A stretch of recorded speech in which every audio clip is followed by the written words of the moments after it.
بسم اللہ الرحمن الرحیم۔ میں ہوں محمد ضیاء الحق نقشبندی، پروگرام دین و دنیا کے ساتھ حاضر خدمت ہوں۔ آج ہمارا موضوع ہے میزبان کے حقوق۔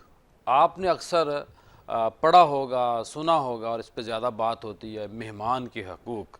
تو آج ہم نے بات کرنی ہے میزبان کے حقوق۔ یہ میں نے موضوع اس لیے منتخب کیا تاکہ جو بندہ مہمان ابھی ڈیٹ دیتا ہے کہ میں فلاں دن آؤں گا، تو وہ بیچارہ اسی دن پروگرام کی تیاری کرنا شروع کر دیتا ہے، اور جوں وقت قریب آتا ہے اسے پتہ ہوتا ہے، اس پہ گزرتی ہے کہ اس نے جو بھی کھانا اس نے انتظام کرنا ہوتا ہے، اور جو بندہ بلاتا ہے اور بلانے والے کو وہ اچھے سے اچھا اپنی طرف سے پیش کرتا ہے۔ تو اس لیے ہم نے آج یہ موضوع رکھا۔ موضوع رکھنے کی وجہ یہ میں نے دیکھی کہ ہم شادی بیاہ میں جاتے ہیں، پانی ہم ضائع کر رہے ہوتے ہیں، کوک، سپرائٹ، جتنی بھی اس طرح مشروبات ہیں وہ ضائع کر رہے ہوتے ہیں، جن کو پینا نہیں چاہیے وہ ہم تھوڑا سا پی کے باقی ضائع کر دیتے ہیں، اور پلیٹوں میں کھانا ضائع ہو رہتا ہے۔ اسی شادی حال کے باہر جو غریب اور مسکین لوگ ہیں وہ ایک خشک روٹی کے لیے ترس رہے ہوتے ہیں۔ اور پھر دیکھیے کہ عام گھروں میں جب مہمان آتا ہے تو وہ چیک کرتا ہے کہ کیا میرے لیے پکا ہے، کیا نہیں میرے لیے تیار ہوا۔ اور پھر ہم نے آج یہ بھی بات کرنی ہے کہ شریعت نے ہمیں اس بات کی تلقین کی ہے کہ جب کسی کے گھر میں جائیں تو 3 دفعہ آپ نے دستک دینی ہے، اور اگر مہمان بلانے والا یعنی کہ میزبان اگر باہر آ جاتا ہے تو بسم اللہ، ورنہ واپس آ جائے۔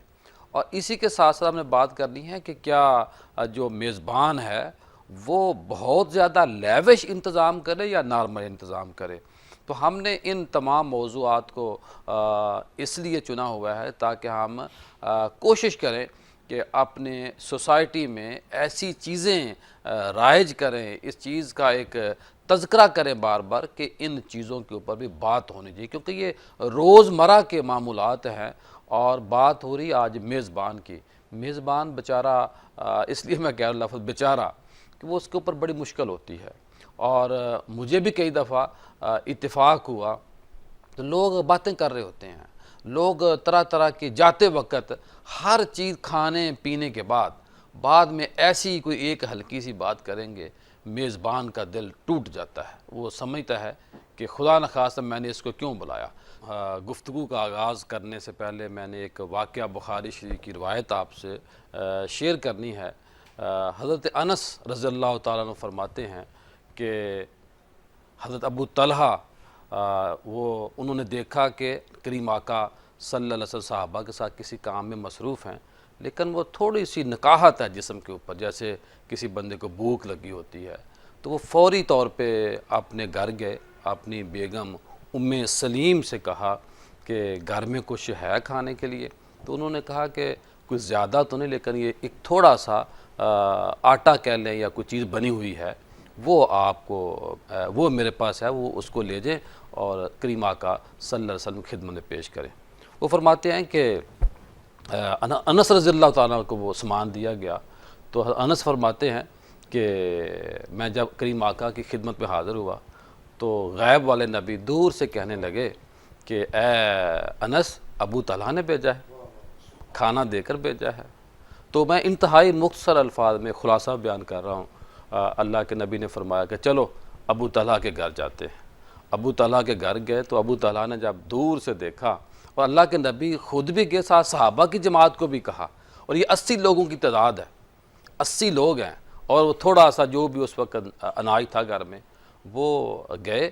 تو جب کریم آقا صلی اللہ علیہ وسلم آ رہے تھے تو ابو طلحہ نے دور سے دیکھ کے اپنی بیگم سے کہا، کھانا تو کریم آقا کے لیے ہمارے پاس وہ بھی تھوڑا ہے، یعنی کہ بہت کم تعداد ہے ہمارے پاس، جو وزن ہے، جو اس کا تعداد ہے، اس کی میں کہہ رہا ہوں وزن کہہ لیں یا اس کا جو بھی اناج تھوڑا ہے، کھانے کے لیے کم ہے، بندے زیادہ ہیں۔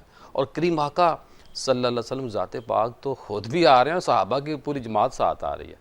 تو آپ دیکھیے کہ وہ جو بیگم تھی ان کی ام سلیم، وہ بھی ان کی عظمت بھی قربان جائیے، انہوں نے کہا کوئی بات نہیں، ہم نے بلایا کریم آقا کو، ہم ہیں ان کے ذمہ دار۔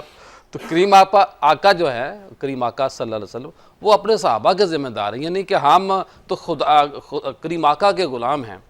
تو کھانا آگے رکھا گیا تو کریم آقا صلی اللہ علیہ وسلم سلیم سے کہا کہ ام سلیم جو ہے وہ لے کر آؤ، تو وہ اناج جو تھا وہ پیش کیا گیا، تو کریم آقا نے اس کو بنایا، پھر اس میں اناج وغیرہ جو بھی گھی وغیرہ اس میں مزید مکس کیا گیا، تو پھر کریم آقا نے فرمایا کہ اے انس، اے ابو طلحہ، جاؤ 10 صحابہ کو لیتے آؤ۔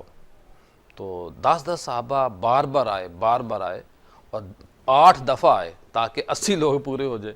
8 دفعہ آئے تو ایک روایت میں آتے ہیں، یہ بخاری شریف کی روایت ہے، 80 لوگوں نے وہ کھانا کھایا کریم آقا کے ہاتھوں کی برکت کی وجہ سے، جو ایک بندے کے لیے بھی کم تھا، بہت تھوڑا تھا۔ تو میں اس لیے یہ واقعہ بیان کیا کہ کاش ایسے بھی میزبان ہوں جو برکت لے کے آئے گھروں میں۔ تو آج ہمارا جو موضوع ہے وہ آپ کے سامنے ہم نے رکھا ہوا ہے۔ ہماری آج بڑی خوشبختی ہے، مفتی خلیل احمد یوسفی صاحب پیر بھی ہیں، خطیب بھی ہیں، اور بڑے اچھے مقرر ہیں، بڑی اچھی گفتگو کرتے ہیں۔ وہ ممبر رسول کی ہو یا ٹی وی کے اوپر بات کریں یا میگزین میں لکھیں، یعنی کہ اپنا ایک میگزین ہے پیر صاحب کا سیدھا راستہ، حضرت علامہ منیر احمد یوسفی صاحب کے لخت جگر ہیں۔ پیر صاحب آپ کی آمد کا بہت شکریہ۔ ان کے ساتھ موجود ہیں ماشاءاللہ مفتی شاہد محمود مدنی صاحب، یہ خطیب بھی ہیں، مفتی بھی ہیں، عالم بھی ہیں، اور بہت ساری خوبیوں کے ساتھ ساتھ ان کی جو سب سے بڑی خوبی یہ ہے کہ یہ کنز الایمان بیکن سکول سسٹم چلا رہے ہیں، اور بہت بڑا ان کا نیٹ ورک ہے۔ کنز الایمان، وہ کنز الایمان لفظ انہوں نے لیا ہے جو اعلیٰ حضرت نے جس نام سے قرآن پاک کا ترجمہ لکھا، اور ترجمہ لکھنے کے بعد کنز الایمان نام رکھا۔ کنز الایمان یعنی کہ علم کا خزانہ۔ اور مفتی صاحب آپ کی آمد کا بہت شکریہ۔ پھر صاحب میں گفتگو کا آغاز آپ سے کروں گا، کیا فرمائیں گے؟ اور میری درخواست اپنے پینل سے یہ ہے کہ ہم نے آج زیادہ بات میزبان کی کرنی ہے، مہمان کی کم کرنی ہے۔ میزبان کے کیا حقوق ہے؟ جو مہمان رحمت بن کے آتا ہے وہ زحمت نہ بنے، کیا فرمائیں گے آپ؟ بسم اللہ والصلاۃ والسلام علی رسول اللہ۔ جناب پیر ضیاء الحق نقشبندی صاحب، آپ کا بہت شکریہ، آپ نے ایک نئے موضوع کے ساتھ بندہ نچیز کو حاضری کا موقع دیا۔ بہت شکریہ آپ کی آمد کا۔ اللہ تعالیٰ جل جلالہ نے قرآن مجید میں اپنا اسلوب بیان کیا، اپنی عظمت و شان بیان کی کہ کھانا کھلانا یہ ہمارے رب کی شان ہے۔ جی۔ وَهُوَ يُطْعِمُ وَلَا يُطْعَمُ، وہ کھلاتا ہے کھاتا نہیں ہے۔ انبیاء اکرام علیہم السلام کبھی مہمان بنتے ہیں اور کبھی میزبان بنتے ہیں۔ مہمان بنتے ہیں تو مہمانی کے آداب اور اصول بنتے ہیں، جی۔ اور جب میزبان بنتے ہیں تو میزبانی کے آداب اور اصول بنتے ہیں۔ جی۔ انبیاء اکرام علیہم السلام میں جن کا ذکر قرآن مجید میں سورۃ ہود میں آیا، اللہ تعالیٰ جل جلالہ فرماتا ہے فما لبث ان جاء بعجل حنیذ۔ حضرت سیدنا ابراہیم خلیل اللہ علیہ السلام کی کوشش یہ ہوتی تھی کہ آپ ہمیشہ میزبان بنیں اور لوگوں کو کھانا کھلائیں۔ سبحان اللہ۔ حضرت سیدنا ابراہیم خلیل اللہ علیہ السلام کا جو انداز میزبانی تھا، آپ مہمان تلاش کر کے اپنے گھر لاتے تھے۔ ایک دن مختلف مفسرین کی رائے کے مطابق 3 دن، اور بعضوں نے 7 دن کا بھی کہا، جی۔ کوئی مہمان نہ آیا تو جو ہی مہمان آئے نظر آپ کو تو آپ ان کو اپنے گھر لے آئے، اور آپ نے لا کے ان کے سامنے بنا ہوا بچڑا رکھا۔ صحیح۔ اس انداز میزبانی سے یہ پتہ چلتا ہے کہ مہمان جو ہی میزبان کے گھر آئے تو اس کو میزبان کو مہمان کے سامنے کھانا چن دینا چاہیے۔ ماشاءاللہ۔ جب بات آئی آداب مصطفیٰ کریم صلی اللہ تعالیٰ علیہ وسلم کی تو اللہ تعالیٰ نے خود کنڈیشن لگا دی، فرمایا جب کھانے کے لیے بلائے جاؤ تو پھر آؤ، اور جب کھانا کھا چکو تو پھر چلے جاؤ۔ واہ۔ کہ صرف اتنی ہی دیر تم نے نبی صلی اللہ علیہ میزبان وسلم، پر اپنا وقت ویسٹ نہ کرو۔ پھر اتنی ہی دیر نبی صلی اللہ علیہ وسلم کے کاشانہ نبوت میں تمہیں ٹھہرنا ہے کہ تمہارا ٹھہرنا ان پہ گراں نہ گزرے۔ اللہ۔ اب اس کی وجہ کیا تھی کہ اللہ تبارک و تعالیٰ جل جلالہ نے یہ حکم کیوں نازل کیا؟ نبی صلی اللہ علیہ وسلم کا حجرہ اقدس ہے جہاں پہ آپ کا نکاح ہوا، اسی حجرہ میں ام المومنین تشریف فرما ہے اور ان کا رخ دوسری طرف ہے، اور اسی حجرہ کی ایک سائیڈ پہ نبی صلی اللہ علیہ وسلم نے کھانا کھلایا۔ اب نبی صلی اللہ علیہ وسلم یہ ارادہ رکھتے تھے کہ یہ چلے جائیں تاکہ نظام زندگی درست طریقے سے چلایا جائے، اور وہ بیٹھ گئے۔ آپ صلی اللہ علیہ وسلم ایک دفعہ باہر گئے، پھر آئے، پھر باہر گئے کہ یہ اٹھیں، جی لیکن وہ اٹھے نہیں، بیٹھے رہے۔ اللہ تعالیٰ جل جلالہ نے فرمایا میرے حبیب صلی اللہ علیہ وسلم تو حیا کی وجہ سے اپنی زبان وحی ترجمان سے نہیں کہہ رہے، لیکن اللہ تعالیٰ اپنے محبوب صلی اللہ علیہ وسلم کی اس ادا پر خاموش نہیں رہا۔ اللہ اس نے فرمایا جب بلائے جاؤ تو کھانے کے لیے آ جاؤ، اور جب کھانا کھا چکو تو پھر چلے جاؤ۔ سبحان اللہ، تمہارے اس طرح اضافی بیٹھے رہنے سے میرے محبوب صلی اللہ علیہ وسلم کو تکلیف ہوتی۔ اللہ کی ذات اتنا پیار کرتی ہے کریم آقا سے۔ ایک اصول ہمیں یہ ملا کہ جب کھانا تیار ہو تو تب جائیں، دوسرا جب کھانا کھا چکے تو پھر واپس چلے جائیں۔ ہمارے ہاں جو رواج ہے وہ یہ ہے کہ ہم جب کسی کے ہاں بطور مہمان جاتے ہیں تو میزبان کو ہم اپنا نوکر اور غلام سمجھتے اللہ، کہ یہ چند گھنٹوں کے لیے میں نے اس کو شاید خرید لیا، اور پھر کیا کرتے ہیں وہاں جا کے جو ہمارا اسلوب معاشرے میں ہے، پہلے بیٹھیں گے اور کہیں گے، تقاضا کریں گے کہ مشروب پیش کیا جائے، جی پھر سردیاں ہوں گی تو کچھ گرم شے سوپ کے طور پر پیش کی جائے، جی پھر کھانے کا انتظار ہوگا، پھر کھانا آئے گا، پھر کھانے کے بعد میٹھے کا انتظار کریں گے، پھر چائے کا انتظار کریں، پھر ٹانگیں سیدھی کر کے بیٹھ جائیں گے اور آپس میں گپ شپ کریں گے، بات کریں گے، اور ایک خام خواہ کی ہائپ کریٹ کرنے کی کوشش کریں گے کہ ہم جیسے احسان کیا ہے اس کے گھر اپنی آگے۔ زندگی کی فتوحات کس سے شیئر کرنا ہاں چاہتے جی، یہ وہ سارا کچھ ہے جو میزبان کے اوپر بوجھ ہے۔ حضور صلی اللہ تعالیٰ علیہ وسلم کی حیات طیبہ سے جتنے بھی واقعات نظر آتے ہیں، آپ صلی اللہ علیہ وسلم جب بھی کسی کے گھر گئے بطور مہمان بن کر تو آپ نے وہ کام کیا جس کے لیے آپ تشریف لے کے گئے۔ اللہ اکبر، ایک بندے نے کہا نبی صلی اللہ علیہ وسلم سے کہ حضور میں نے آپ کی دعوت کرنی ہے، تو آقا کریم صلی اللہ علیہ وسلم گئے، اس نے پانی کا گلاس حضور پاک صلی اللہ علیہ وسلم کے سامنے رکھ دیا۔ اللہ اس نے کہا اللہ کے حبیب میری اتنی استطاعت ہے، تو آپ صلی اللہ علیہ وسلم نے بغیر اپنے ماتھے پہ شکن ڈالے اس کو قبول فرمایا، اس کو دعا دی اور واپس تشریف لے گئے۔ اس سے یہ پتہ چلا دوسرا اصول کہ جب آپ میزبان کو موقع دیں اپنی خدمت کا تو پھر واپسی اٹھتے ہوئے اس کے لیے خیر و برکت کی دعا کریں۔ جی اس میں اپنے تصوف کے ایک بہت بڑے شیخ نظام الدین اولیاء رحمۃ اللہ تعالی علیہ کے شیخ کا ذکر کرنا ضرور سمجھتا ہوں، بابا فرید الدین گنج شکر رحمۃ اللہ تعالی۔ جی حضرت نظام الدین اولیاء رحمۃ اللہ تعالی علیہ کا ابھی اوائل ہے اور غربت بہت زیادہ، صحیح، شیخ آ جاتے ہیں تو اپنے شیخ کے کھانے کے لیے بطور میزبان کھانے کا اہتمام کرتے ہیں، موٹی روٹی اور پیاز، اور جب شیخ نے سالن کھایا، روٹی کھائی، تو ماتھے پہ بل نہیں ڈالا کہ میں اتنا بڑا شیخ ہوں اور یہ میری تو نے عزت کی، اللہ پیاز میرے سامنے رکھ دیا۔ کھانے کے بعد دعا دی، فرمایا بیٹے آج تیرے پاس مال کم ہے، میں وہ دور وقت دیکھ رہا ہوں کہ دن بھی تیرے لنگر چلیں گے، رات بھی چلیں گے، سبحان پھر وہ وقت آیا کہ 2000 بندے صبح اور 2000 بندے رات کو نظام الدین اولیاء کے دسترخوان سے کھانا اور کھا آج بھی کھا رہے ہیں۔ آج بھی کھا رہے جی اور قیامت تک کی صبح انشاءاللہ اولیاء اللہ کا فیض اسی طرح چلتا رہے گا۔ جی مفتی صاحب کیا فرمائیں گے؟ آپ مجھے یہ بتائیے کہ کریم آقا نے تو فرمایا تھا کہ متقی لوگوں کو کھانا کھلائیں، تو ہم تو ہر طرح کے لوگوں کو کھلاتے ہیں، اور ساتھ یہ بھی بتائیے کہ دعوت بندہ کس کی قبول کرے کس کی نہ کرے، ضابطہ کیا ہونا چاہیے، کیا فرمائیں گے آپ؟ بسم اللہ الرحمن الرحیم والصلاة والسلام علی رسول اللہ۔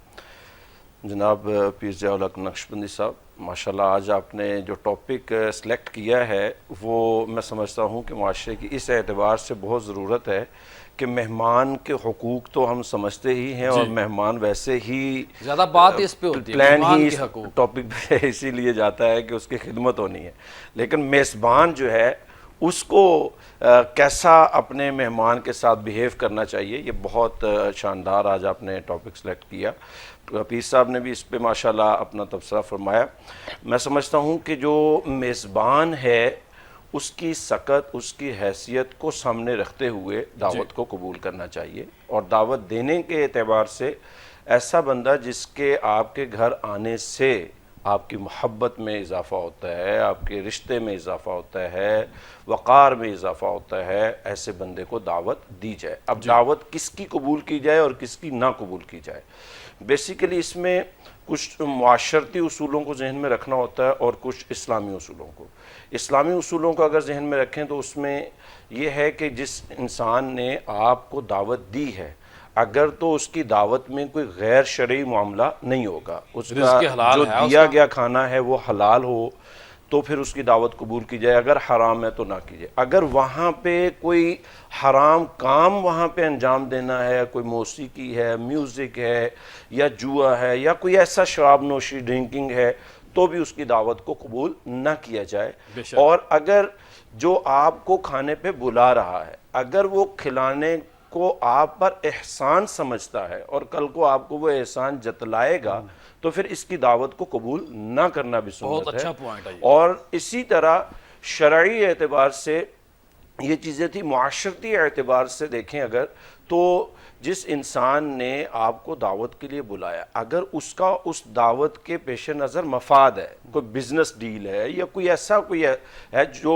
اپنے موقع اور اپنے مفاد کی خاطر، اور وہ آپ نہیں دینا چاہتے، تو پھر آپ کے لیے بہتر ہے کہ آپ اس کی دعوت کو ایکسیپٹ نہ کریں تاکہ آپ وہاں شرمندہ نہ ہوں۔ صحیح۔ اور دعوت لینے اور دینے میں دونوں میں اگر قرابت داری کا لحاظ ہے، اگر عزت و احترام کے رشتے کا لحاظ ہے، آپ کا بھائی آپ کو دعوت دے رہا ہے، آپ کی بہن آپ کو دعوت دے رہی ہے، آپ کا دوست آپ کو دعوت دے رہا ہے، جس درجہ کی قرابت ہے جی۔ اتنے ہی اس کی دعوت کو ایکسیپٹ کرنا بھی ضروری ہو جاتا ہے۔ صحیح، صحیح۔ اگر اس کی قرابت کمی ہے، جیسے ایک اصول بیان کیا گیا کہ اگر ایک انسان، ایسا انسان جو دعوت تو دے رہا ہے لیکن وہ چاہتا یہ ہے کہ یہ نہ آئے، ٹھیک ہے۔ تو اب اس کی دعوت کو بھی نہ قبول کرنا مناسب ہوگا، تاکہ اس کے لیے جا کے بھی آزمائش نہ بنے۔ کیونکہ بعض اوقات ہم دیکھتے ہیں جب گیٹ ٹو گیدر ہوتے ہیں تو نارملی ہم کسی نہ کسی وجہ سے دعوت ایک دوسرے کو دے رہے ہوتے ہیں، لیکن وہاں کی گیدرنگ، وہاں کے کچھ خاص پرسنالٹیز وہ چاہ رہی ہوتی ہیں کہ میری پریزنٹ میں وہ نہ ہو،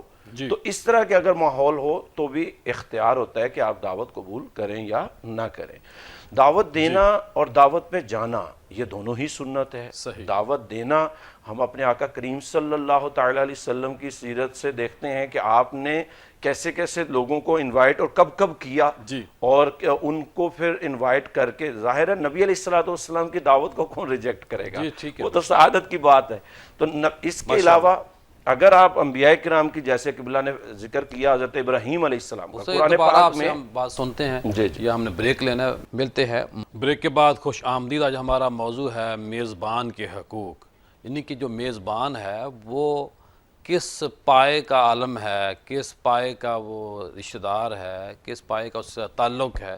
یہ جو مفتی صاحب بریک سے پہلے بات کر رہے تھے، ہم نے تمام چیزوں کو دیکھنا ہے کہ جس کے گھر جا رہے ہیں اس کا لیول کیا ہے۔ لیول سے مراد اللہ معاف فرمائے لوگ کی میں بات نہیں، کہ صرف ہم نے یہ دیکھنا ہے کہ کیا مجھے اس نے اکیلے کو بلایا، میں 10 لوگ ساتھ لے جاؤں، یہ بھی ہم دیکھتے ہیں مسئلہ۔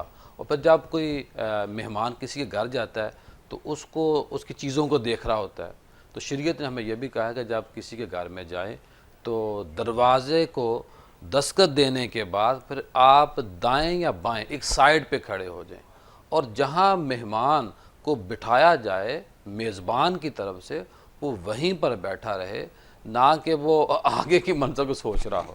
یعنی کہ جہاں ہم نے اپنی عزت کا خیال رکھنا ہے، وہیں ہم نے دوسرے یعنی کہ میزبان کی عزت کا بھی خیال رکھنا ہے۔ اور جو بندہ آپ کو اپنی دعوت پہ اپنے گھر بلا رہا ہے، اپنے آفس بلا رہا ہے، یہ بہت بڑا انعام ہوتا ہے، بہت بڑی عزت ہوتی ہے جو بلانے والا آنے والے کو یعنی کہ مہمان کو عزت دے رہا ہے۔ تو آج ہم نے بات اس پہ بھی کرنی ہے۔ پیر صاحب کیا فرمائیں گے کہ ہمارے جو سوسائٹی ہے، شریعت نے ہمیں یہ بھی کہا، ایک روایت ملتی ہے کہ اللہ کے نبی نے فرمایا کہ سب سے بندہ وہ یعنی کہ کیا ہے کہ وہ جس کو دعوت نہ دی جائے وہ پھر بھی پہنچ جائے۔ یہ بھی ہم نے دیکھا ہے، اور خاص طور پہ دعوت ہے 2 بندوں کی، بندے وہاں 10 پہنچ جاتے ہیں۔ تو کس کو دعوت دینی چاہیے؟ پھر جب دعوت دے دی، یہ جو مہمان آ رہا ہے اس کے اوپر کیا حدود و قیود نافذ ہوتی ہیں، کیا فرمائیں گے آپ؟ قبلہ ضیاء الحق نقشبندی صاحب، ان کی بات کے ساتھ ربط کر کے میں بات شروع کرتا ہوں۔ جی۔ کس کی دعوت قبول کرنی چاہیے، کس کی دعوت قبول نہیں کرنی چاہیے؟ ہمارے فقہ کی کتابوں میں الادب المفتی والمستفتی میں یہ لکھا ہوا ہے، یہ تخصص میں پڑھائی جانے والی کتاب ہے، جی۔ کہ قاضی کسی کی دعوت نہیں قبول کر سکتا۔ واہ، اگر قاضی دعوت قبول کرے گا تو اس کے فیصلے کمزور ہوں گے۔ اس کے بعد جب کسی کو دعوت دی جائے اور وہ اپنے ساتھ بغیر اجازت بندے لے آئے، اس کو چاہیے کہ پہلے میزبان سے اجازت لے۔ اگر وہ میزبان اجازت دے دے تو اس کو اندر لے جائے، وغیرہ اس کو وہیں سے رخصت کر دے. اور جو بغیر دعوت ملنے کے آ جائے اس کو حدیث شریف میں چور کہا گیا ٹھیک. کہ یہ چور ہے. یہاں ہمارے ہاں اس کو معیوب نہیں سمجھتے بلکہ فخر سے کہتے ہیں میں بن بلایا مہمان ہوں. جی. رسول اللہ صلی اللہ علیہ وسلم اس بس کو میں چور گزر کہتے رہا تھا تو مجھے بتایا اور میں پہنچ گیا. یہ اس بڑا کی- عام لفظ ہے. بس میں گزر رہا تھا جی یہاں سے. پھر حضور پاک صلی اللہ تعالیٰ علیہ وسلم نے جو تعلیم و تربیت فرمائی مہمان اور میزبان کے درمیان میں کہ جب مہمان آئے اور مہمان بڑا ہے میزبان چھوٹا ہے، جی. اس کا خیال رکھنا ہے. مہمان بڑا ہے میزبان چھوٹا ہے تو پھر دستک دینے کا موقع نہیں آنا چاہیے. صحیح. پھر میزبان کو باہر نکل کے استقبال کرنا چاہیے. یہ بہت اچھی استاد بلائے، پیر کو بلائے، پہلے نکل کے باہر اس کا استقبال کریں. ٹھیک. صحابہ اکرام رضوان اللہ تعالیٰ علیہ مجمعین جب نبی صلی اللہ علیہ وسلم کو دعوت دیتے تھے اور جس وقت کی دعوت دیتے تھے حضور پاک صلی اللہ علیہ وسلم کا باہر دروازے پہ کھڑے ہو کے انتظار کرتے تھے. اللہ اکبر. یہ میزبان کے لیے اصول اور ضابطہ ہے. اور ٹائم پہ نہ پہنچنا پیر جی صاحب. یہ میں عرض کرنے لگا جی. ہوں. اور اگر مہمان شاگرد ہے، مرید ہے اور میزبان شیخ ہے تو پھر اپنے وقت کا خیال کرتے ہوئے وقت پہ پہنچنا چاہیے تاکہ مجھ سے بڑے آدمی نے اگر مجھے دعوت پہ بلا لیا ہے تو اس کے وقت کا ضیاع نہ ہو. ٹھیک ہے. نبی صلی اللہ تعالیٰ علیہ وسلم شفقت فرماتے، آپ کبھی کبھی اپنے صحابہ کرام کو میزبانی کا شرف بخشتے ہوئے ان کے گھر چلے جاتے. اللہ. ایک حدیث شریف بڑی خوبصورت، حضرت ابو رافع رضی اللہ تعالیٰ ان کے گھر چلے گئے تو وہ ہنڈیا پکا رہے تھے. آپ نے فرمایا ابو رافع کیا بنا رہے ہو؟ کہا حضور آج بکری آئی ہے چھوٹی سی تو میں اس کا گوشت پکا رہا ہوں. آپ نے فرمایا ہم بھی آج تیرے ساتھ کھانا کھائیں. اس سے ایک بات پتہ چلی کہ اپنے غریب رشتہ داروں کے گھر بغیر دعوت کے چلے جانا سنت ہے. جی. کیونکہ حضور پاک صلی اللہ علیہ وسلم غریبوں کے گھر چلے جاتے تھے. ماشاءاللہ. اگر کوئی شخص یہ بہانہ لگاتا اپنا ہے ملازم ہو، مرید ہو، شاگرد ہو، کوئی بھی جونیئر ہو. جو مرضی، اس کی دلجوئی کے لیے. جی. اگر یہ بہانہ لگائے کہ میرے اس کے پاس جانے سے، اس کے گھر جانے سے اس کا خرچہ ہوگا 2 4 5 10 ہزار تو کوئی بات نہیں، اس کا خرچہ کروائے، واپسی آتے ہوئے 20 30 ہزار دے. ماشاءاللہ. اگر محبت کا قیام چاہتا جی جی بالکل. اور اگر وہ جانا ہی نہیں چاہتا کہ وہ غریب ہے، میں امیر ہوں، میرا سٹیٹس خراب ہو جائے گا، تو پھر اس کا کوئی علاج نہیں. نبی صلی اللہ علیہ وسلم نے حضرت ابو رافع سے کہا کیا بنا رہے؟ انہوں نے کہا جی بکری آئی تھی تو میں بنا. آپ نے فرمایا میں اس میں سے دستی کا گوشت کھاؤں گا. اللہ. انہوں نے چمچ سے دستی نکالی، پیش کی، آپ نے کھائی. اب دیکھیں وہ غریب سا آدمی ہے، پتہ نہیں اس کے پاس مسالہ جات ہیں کہ نہیں، نمک بھی ہے کہ نہیں. جی. آپ نے کھانے کے بعد فرمایا واہ ابو رافع بڑا خوبصورت کھانا بنایا، سبحان ایک اللہ. دستی اور لاؤ. پھر دوسری بھی پیش کر دی. پھر نبی صلی اللہ علیہ وسلم نے فرمایا ابو رافع ایک اور دستی لاؤ. صحیح. تو وہ محبت میں حیران تھے، گم تھے. کہنے لگے حضور بکری میں 2 ہی دستیاں ہوتی. آپ نے فرمایا اللہ کے بندے تو چپ رہتا، ہائے میں ہائے. دستیاں منگواتا رہتا، دستیاں نکلتی چلی. سبحان اللہ. تو نے غور ہی نہیں کیا تو سے. تو آپ نے اس طرح بھی شفقت فرمائی. اور پھر ایک بڑا خوبصورت واقعہ آتا ہے حضرت ابو ایوب انصاری کے گھر کا. نبی صلی اللہ علیہ وسلم جب ان کے گھر گئے تو آپ نے ایک وہاں نیا منظر پیش کیا جی. جو ہمارے لیے مشعل راہ ہے. اگر آپ کسی ایسے شخص کے ہاں جاتے ہیں جو آپ کا روم میٹ ہے، آپ کا تعلق دار ہے، آپ کا دوست ہے، یا ایسا رشتہ دار ہے کہ جو بات نہیں کرے گا، محبت سمجھے گا آپ کے چلے جانے کو، تو آپ اس سے اپنی طلب کی شے بھی بنوا سکتے. صحیح. حضور پاک صلی اللہ علیہ وسلم جب حضرت ابو ایوب انصاری کے گھر گئے تو آپ نے ان سے کہا کہ ہم نے آج بکری کا گوشت کھانا ہے لیکن یہ خیال رکھنا وہ بکری دودھ نہ دیتی ہو. انہوں نے کھجوروں کا ایک گچھا رکھا، ساتھ بکری کا دودھ دھو کے رکھا اور پھر حضور پاک صلی اللہ علیہ وسلم کے لیے بکری تیار کی. نبی صلی اللہ علیہ وسلم نے خوب جی بھر کے کھانا کھایا. حضرت ابو بکر صدیق بھی تھے، حضرت سیدنا عمر بن خطاب رضی اللہ تعالیٰ عنہ. پھر جب کھانا بچ گیا تو حضور پاک صلی اللہ علیہ وسلم نے حضرت ابو ایوب انصاری سے فرمایا اب جو بچا ہوا ہے وہ تم کھا لو، لیکن خیال رکھنا ہم نے جتنا کھایا ہمیں اللہ کی بارگاہ میں کوئی جواب نہیں دینا پڑے گا کیونکہ ہم مہمان ہیں. جب تم کھاؤ گے تو اتنا کھانا کہ جتنا تمہاری ضرورت ہے، زیادہ کھاؤ گے تو جواب دینا پڑے گا. اللہ اکبر. کیا بات ہے. جی مفتی صاحب کیا فرمائیں گے میزبان کی ذمہ داریاں اور مہمان کے حقوق، یا اگر دونوں کو آپ مکس شیئر کریں ہم سے، کیا فرمائیں گے؟ بسم اللہ الرحمن الرحیم.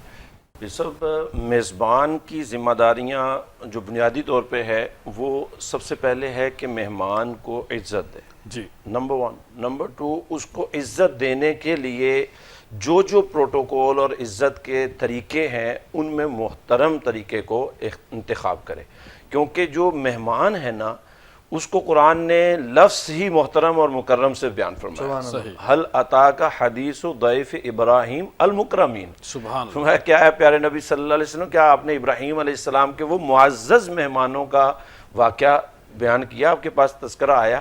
تو قرآن کہتا ہے کہ مہمان جو ہے وہ ہے ہی مکرم اور محترم ہے، لہٰذا اس کا پہلا حق اور میزبان کی ذمہ داری ہے کہ وہ اس کا احترام کرے. اس کی تشریح ہم اس طرح دیکھیں کہ نبی پاک صلی اللہ علیہ وسلم کے پاس ایک حبشہ سے ایک وفد آتا ہے. جی.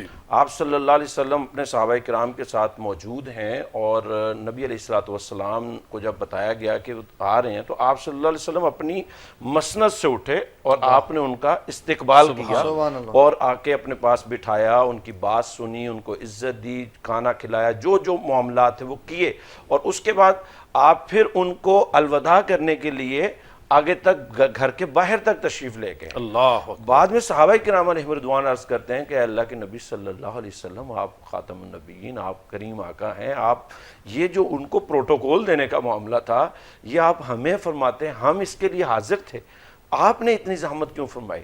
تو پیر صاحب نبی علیہ الصلوۃ والسلام کا تو ویسے ہر کام ہی ہمارے لیے اصول ہے، اور آپ کی سیرت اپنانے کے قابل ہی تو ہے، اسی لیے تو لقد کان لکم فی رسول اللہ اسوۃ حسنہ ہے. لیکن سرکار صلی اللہ علیہ وسلم نے یہاں ایک خاص واقعہ کی طرف اشارہ فرمایا یہ حبشہ سے نجاشی بادشاہ کا وفد تھا، اور جب میرے صحابہ کرام یہاں سے ہجرت کر کے حبشہ گئے تھے تو نجاشی نے اپنے دربار میں جتنی عزت دی تھی اس کا یہ بھی احسان تھا کہ میں اس کے وفد کی اسی طرح عزت کروں. سبحان اللہ. آپ صلی اللہ علیہ وسلم نے ایک مہمان کی عزت، عالمی قوانین بھی فراہم کیا، عالمی قوانین کہ آپ نے سفیر آتے ہیں، جو غیر ملکی وفود آتے ہیں، سفارت کاری کو لے کے کیسے چلنا ہے، آپ صلی اللہ علیہ وسلم نے اس کا بھی بنیادی اصول ہمیں دے دیا. اور پھر آپ صلی اللہ علیہ وسلم جب مہمان آتا ہے تو مہمان کی حق ہے اور میزبان کی ذمہ داری یہ ہے کہ وہ اس کے منشا اور منصب کا لحاظ رکھتے ہوئے اس کے لیے بہترین کھانا تیار کریں. اور اس کے لیے میں ایک چھوٹا سا واقعہ گوش گزار کرنا چاہوں گا. کوئی 3 سال پہلے کی بات ہے، میں مدینہ شریف مسجد نبوی میں تھے، اور پھر سب جہاں نبی علیہ السلام کا وہ اصحاب صفہ کا چبوترا ہے، تو وہاں پہ میں بیک سائڈ پہ بیٹھا تھا ٹیک لگا کے، تو قرآن پاک پڑھ رہا تھا، اور ایک ہمارے یہاں کے ساتھی تھے، پہلے ان سے میرا تعارف نہیں تھا، وہ درود پاک پڑھ رہے تھے، اور جب میں نے کلوز کیا قرآن پاک پڑھنا تو وہ مجھے تذکرہ کرتے، حال احوال پوچھتے، واقفیت.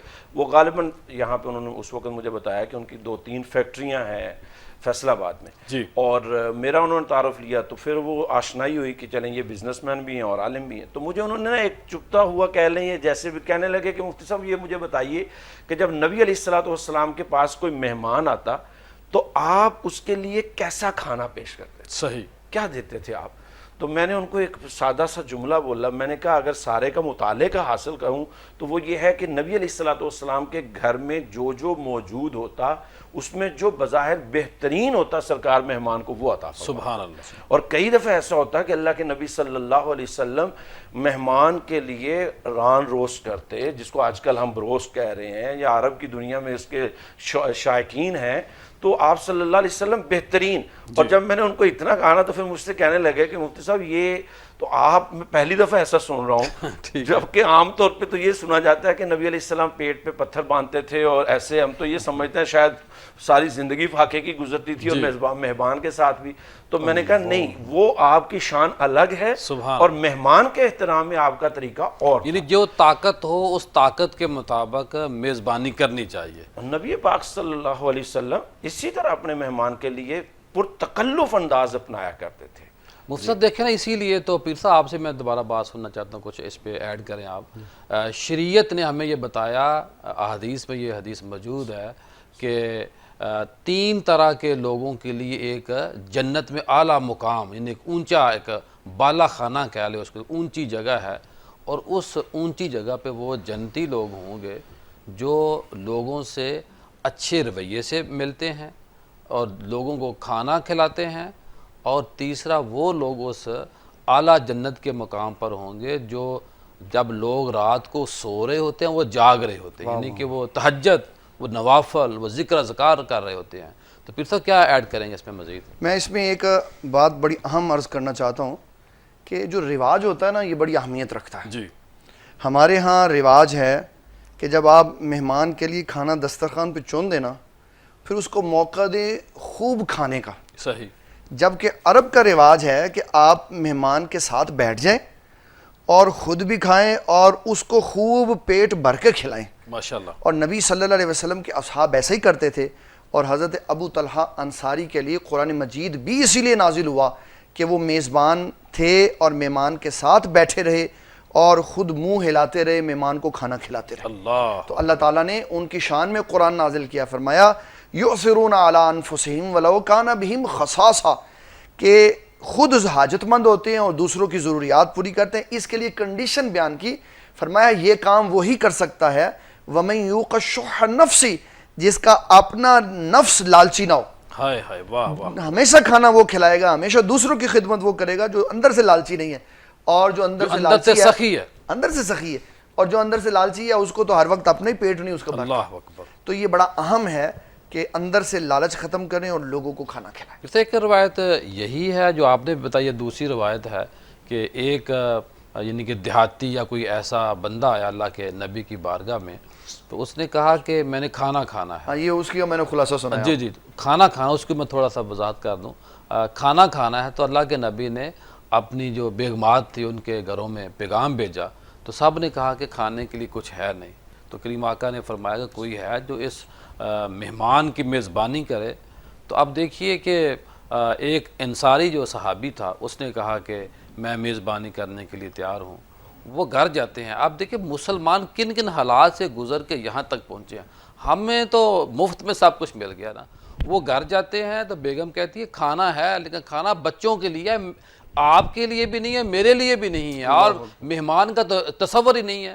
تو اس صحابی نے کہا کہ اللہ کے نبی کا حکم، یعنی دل میں حکم تھا، اس کی تعمیل کرنی تھی. اس نے کہا کہ آپ بچوں کو سلا دے، کسی طرح سلا، جس طرح بچوں کو سلایا جا سکتا ہے. بچے سو گئے تو کہا جب بچے سو جائیں گے ہم کھانا شروع کریں گے، کھانا آپ آگے رکھ دیں گے تو لائٹ بند کر دینا. اب رات کا ٹائم ہے، بچے سو گئے ہیں، لائٹ بند کرتی ہے اس لیے کہ جو کھانا تھوڑا سا ہے اللہ کے نبی کا جو مہمان ہے، جو میری قسمت جاگی ہے، وہ مہمان وہ کھانا کھائے جو زیادہ سے زیادہ کھانا وہ کھائے، میں نہ کھاؤں. اب لائٹ بند ہو گئی، اس نے کھانا کھا لیا.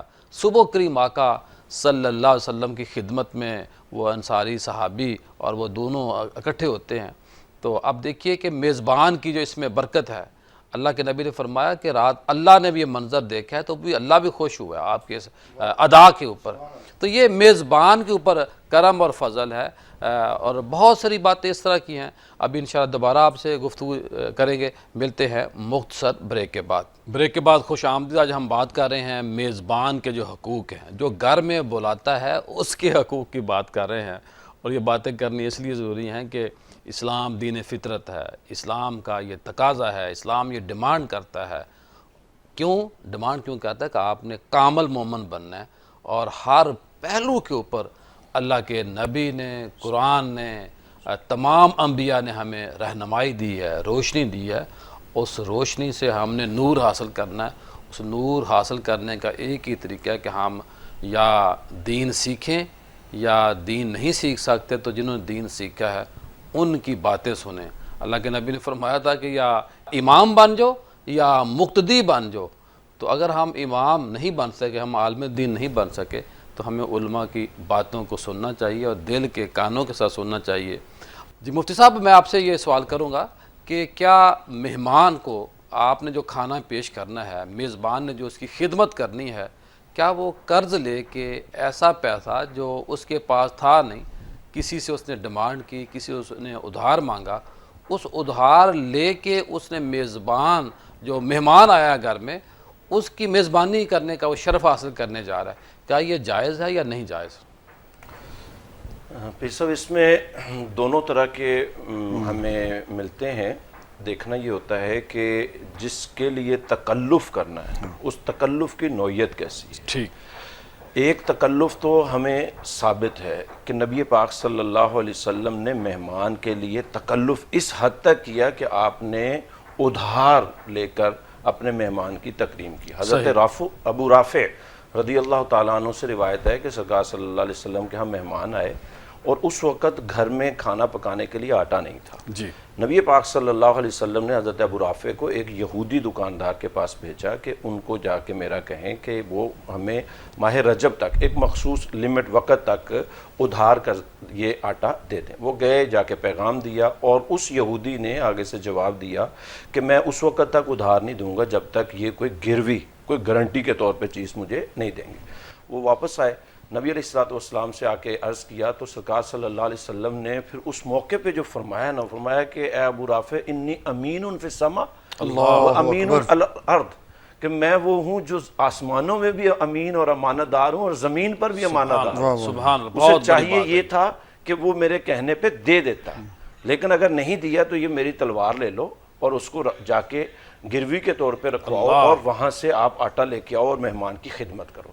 اب یہ ہے آپ صلی اللہ علیہ وسلم کا تکلف، اور آپ صلی اللہ علیہ وسلم نے یہ ہمیں بتایا کہ کہیں تکلف کرنے کی ضرورت پڑے تو کرنا بھی چاہیے، لیکن غریب کے لیے جو ہمارا کمزور ساتھی ہے اس کے لیے کیا فرمایا؟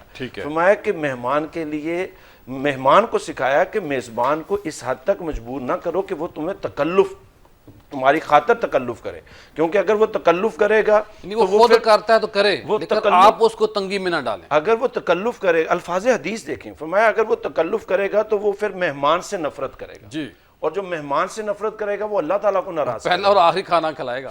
جی، تو وہ اللہ تعالیٰ کو ناراض کرے گا، اور جو اللہ تعالیٰ کو ناراض کرے گا وہ برکت کہاں سے لے گا؟ ٹھیک ہے. تو دیکھیں یہ شرعی اور فقہی مسئلہ بھی یہ ہے کہ مہمان کو میزبان کی حیثیت کو سامنے رکھ کر اس کو جو ہے وہ زحمت دینی چاہیے. ہاں اگر وہ بالکل ٹھیک ہے، آپ کی خدمت کرنے کا جو ہے مفتی صاحب، جو شرعی مہمان ہوتا ہے وہ کتنے دن ہوتا ہے؟ یہ ذرا میں عوام کے لیے پوچھنا چاہ رہا ہوں. نبی علیہ الصلوۃ والسلام نے شرعی مہمان بڑی کیٹاگوریکلی فرمایا الضیافۃ ثلاثۃ ایام. فرمایا یہ جو ضیافت اور مہمان نوازی ہے نا، یہ 3 دن تک ہے. ٹھیک ہے. اور اس کے بعد جو ہے اب وہ مختلف حیثیات اور مختلف اس کا جواب بن جائیں گے کہ اس کے بعد کیا ہے. سرکار نے بھی فرمایا، لیکن اب اس کا مطلب یہ نہیں ہے کہ آپ جب بھی مہمان بنے 3 دن تک جا کے ڈیرے ڈال دیں. ٹھیک ہے. اس کا مطلب یہ ہے کہ آپ 3 گھنٹے بھی ٹھہر سکتے ہیں. آپ دور سے آئے ہیں، آپ کا کلوز رشتہ ہے، آپ کے معاملات ایسے ہیں، تو آپ 3 دن تک مہمان، اس کے بعد آپ سمجھ لیں کہ جو دال روٹی گھر میں پکے گا آپ کو وہ خوشی سے لینا ہوگا. اور 3 دن تک مہمان کو بھی حق یہ ہے کہ وہ ساتھ یہ بھی بتا دیں کسی کے گھر میں جانا ہے تو بہت مہنگی چیز بھی نہیں لے کے جانی، لیکن ساتھ خالی ہاتھ بھی نہیں جانا، کچھ نہ کچھ لے کے جائیں، بے شک کوئی چھوٹی سی کتاب ہی لے جائیں. اس حوالے سے میں گزارش کروں گا نقشبند صاحب کہ اگر آپ میزبان سے یہ چاہتے ہیں کہ وہ آپ کو اتنا پروٹوکول دے اور آپ پر خرچ کرے تو پھر آپ بھی اپنی حیثیت کے مطابق اس کے پاس لے کے جائیں. سبحان اللہ. اگر آپ کی حیثیت ہے کہ آپ فروٹ 4-5 آئٹم لے کے جا سکتے ہیں تو آپ لے جائیں. اگر وہ غریب بھی ہے تو اس کا بھلا ہو جائے گا، اور اگر وہ آپ کے سٹیٹس کا ہے تو پھر دل جوئی بھی ہو جاتی ہے، جو خرچہ ہوا ہے چلو کسی واپس آ کسی طرح ہو، اور اس کے بچے بھی کھا لیں گے، وہ بھی دائیں پہ اپنے ہمسایوں کو دے لے گا، ہمسایوں کو بھی پتہ چلے گا رات ان کے گھر کو ایک اچھا مہمان بھی آیا تھا. جیسے ابھی پیر صاحب نے ایک رواج کی بات کی، تو یہ بھی رواج ہے کہ اگر آپ کسی کے ہاں گئے ہیں تو واپسی پہ کم از کم یہ تقاضا یہ ذہن میں رکھیں کہ اگر اس نے میرے اوپر اتنا خرچ کیا اور میں نے پہلے آتے ہوئے کچھ نہیں دیا تو کم از کم جاتے ہوئے اس کے بچوں کو کوئی نہ کوئی گفٹ دے کے جائیں گھر کے لیے، تاکہ یہ جو احترام کا رشتہ ہے، عزت کا رشتہ ہے. ہمارے مشرق کی ایک بڑا ایک نظام ہے کہ خالی ہاتھ نہیں کسی گھر جانا، چھوٹے بچے کے اوپر پیار دینا ہے، ساتھ کچھ نہ کچھ پیسوں کا گفٹ پیش کرنا ہے. یہ کتنی اچھی بات ہے. جی پیر صاحب کیا فرمائیں گے، موضوع کو کیسے آگے بڑھائیں گے؟ قبلہ ضیاء الحق نقشبندی صاحب، ایک بڑا اہم پہلو اس کے اندر رہ گیا ہے جس کو ڈسکس کرنا چاہیے. وہی تو میں آپ سے پوچھنا چاہ رہا ہوں. جی ہمارے ہاں جو دعوتیں ہوتی ہیں نا، یہ اللہ رسول کی رضا کے لیے نہیں ہوتی. صحیح.